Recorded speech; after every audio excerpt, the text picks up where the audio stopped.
В этом году год посвящен доблести и славы Великой Отечественной войне. Поэтому мы поднимаем вопросы о наших героях, крымских татарах, которые также защищали нашу Родину. Мы надеемся, что Абдурим Ришидов, имя которого высечено на мемориале Вечного огня, будет увековечено в его родной деревне. В этом году действительно по всему Крыму уже было принято решение героев увековечить память установкой памятника. И чтобы в Севастополе тоже стоял памятник Абдураиму Ришидову.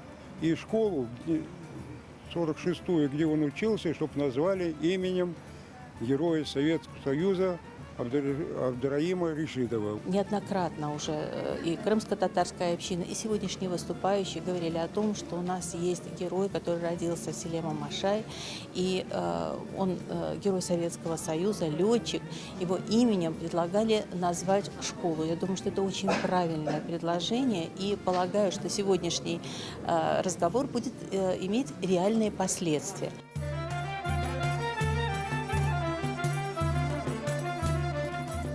Это уже 17-й год с момента начала его строительства. Оно было заброшено, потом его возводили, были сложности с подрядчиками, сейчас уже строительство находится в завершающей стадии.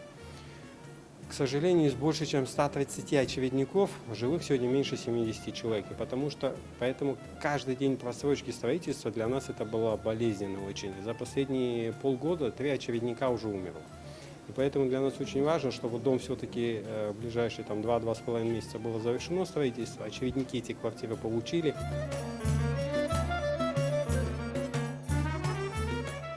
Планируем в этом году наконец-то построить дом для реабилитированных, потому что, конечно же, уже дальше тянуть нельзя, я держу этот проект на личном контроле, но то, что в этом году эти квартиры будут переданы, дом будет достроен, это я вам лично обещаю.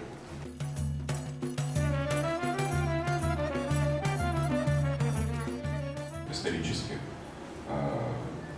сложились такие условия, при которых много веков всегда крымско-татарское население здесь, в Севастополе, жило, развивалось, создавало свою самобытную культуру и вносило существенный вклад в развитие города.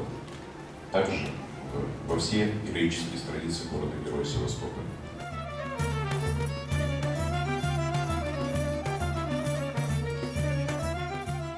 Bugün Ahyar cemaatçılığı mında bir Kırım Tatar meselesinde konferensiya yapa.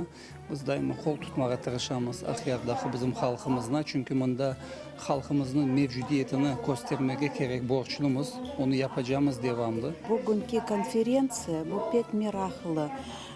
Ama o tek şu mevzularının dairesini belgiledi ve gelecekte bu mevzular ayrı mütehassıslarla olarak ve ayrı bir konferensiyalar olarak, gerek meseleler olarak onlar tafsilatlı bakınacaklar. Ve bugün benim böyle bir tasavvurum o buzlar patladı ve